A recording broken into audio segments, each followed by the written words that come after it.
आज यदि हम किसी भी व्यक्ति से पूछे कि ऐसी कौन सी चीज है जो उसे विचलित करती है, उसे परेशान करती है, तो वह सबसे पहले कह उठेगा उसका डर। क्योंकि हम सब कहीं ना कहीं डरते हैं। कोई मान लेता है तो कोई छुपा लेता है। अब डर कई प्रकार के हो सकते हैं।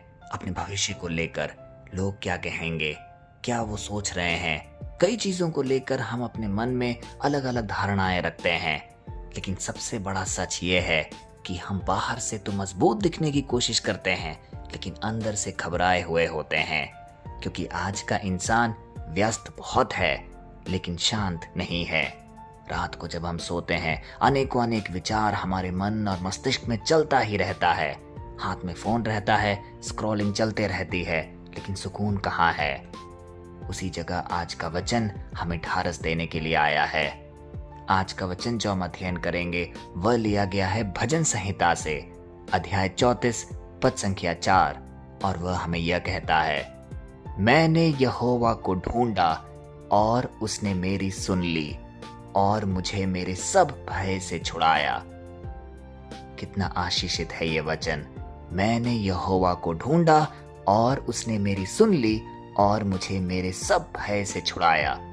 सबसे पहले जो भजनकार है वह कह रहे हैं, मैंने यहोवा को ढूंढा। इसका मतलब एक क्रिया की गई।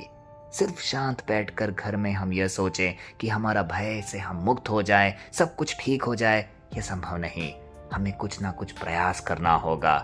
उसी की कड़ी में भजनकार हमें यह कह रहे हैं कि मैंने यहोवा को ढूंढा। आज हम सबको अपने आप से पूछना है, क्या हम अपने परमेश्वर को ढूंढ रहे हैं? क्या हम हर दिन बिना रुके, बिना थके उनके वचनों पर अध्ययन कर पा रहे हैं? इस प्रार्थना सभा को देखिए, हर सुबह को हम आपके बीच में एक वचन पढ़ते हैं और उसका अध्ययन करते हैं। क्या हम एक निष्ठापूर्ण भाव से हर रोज इस प्रार्थना सभा को अटेंड कर पा रहे हैं और अनेकों अनेक को भेज पा रहे हैं? यदि हम ऐसा कर रहे हैं तो हम भी यहोवा को ढूंढ रहे हैं। क्योंकि जो लोग यहोवा को ढूंढते हैं उसे क्या मिलता है? वचन ही हमें इसका जवाब दे रहा है, और उसने मेरी सुन ली। यानी पहले हमने यहोवा को ढूंढा और उसने मेरी सुन ली और मुझे मेरे सब भय से छुड़ाया। इसलिए मेरे प्यारे भाई और बहनों, यदि आज हमारे जीवन में किसी भी प्रकार का भय व्याप्त है तो हमें एक प्रक्रिया के अनुसार पालन करना होगा। पहले यहोवा को ढूंढना है, उनके वचनों को सुनना है, वह हमसे क्या बातचीत करना चाह रहा है उसको अपनाना है, और फिर वह हमारी जरूर सुनेगा और वह हमारे सब भय से हमें मुक्त करेगा। प्यारे भाई और बहनों, आज का वचन हमें शांति प्रदान कर रहा है। अक्सर हम कई चीजों के लिए अनेकों अनेक माध्यम में ढूंढते हैं। सबसे लोकप्रिय है गूगल, क्योंकि गूगल हमें कई चीजें बताती है, कई सुझाव देती है। सोशल मीडिया को ही ले लीजिए, वह हमें बताती है कि जीवनचर्या किस प्रकार लोग जी रहे हैं, क्या कुछ घटनाएं हो रही हैं। लेकिन कई बार यही संसाधन हमारे माइंड को भटका भी देते हैं। लेकिन परमेश्वर को ढूंढने के लिए हम तैयार नहीं। हम जानते हैं कि परमेश्वर का वचन हमें एक आईना दिखा सकता है। हम जानते हैं कि परमेश्वर के बारे में बाइबल हमें समझा सकता है, लेकिन हमारे पास समय नहीं। और फिर हम कहते हैं, मेरा डर खत्म क्यों नहीं हो रहा?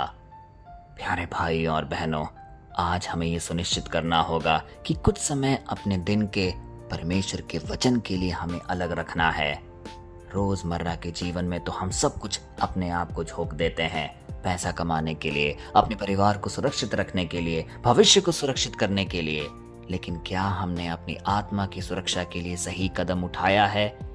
क्या हमने अपने अध्यात्म को बढ़ाने के लिए सही जगह चुनी है?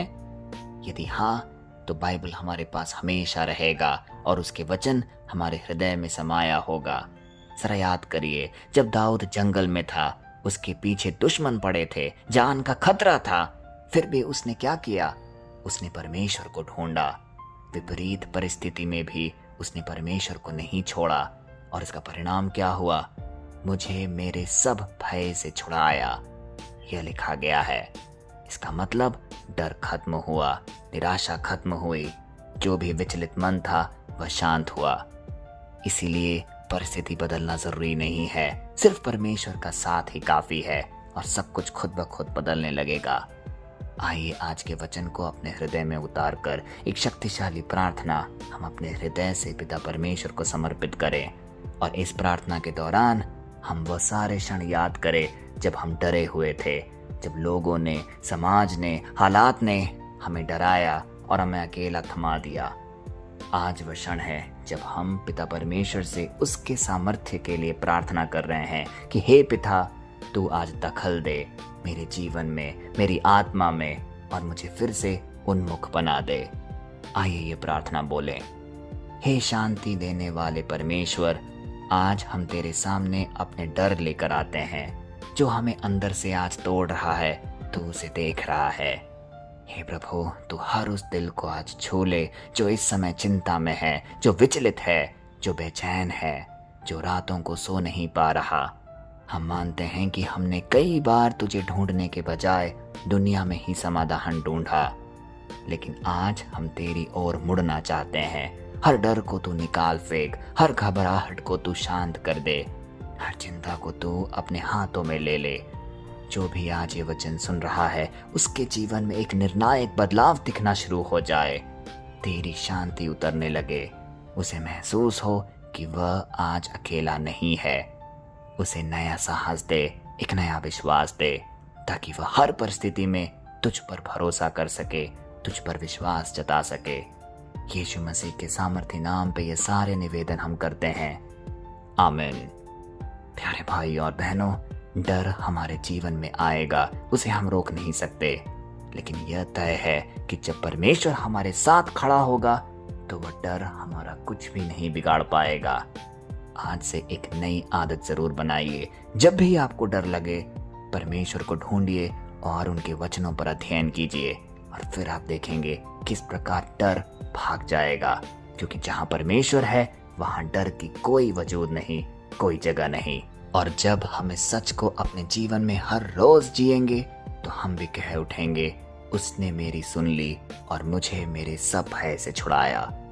कल फिर हम मिलते हैं। तब तक के लिए पिता परमेश्वर की असीम दया, कृपा और अनुकंपा में आपको, आपके परिवारजन को, आपके हर एक निवेदन को हम प्रस्तुत करते हैं, पिता, पुत्र और पवित्र आत्मा के नाम पर, आमीन।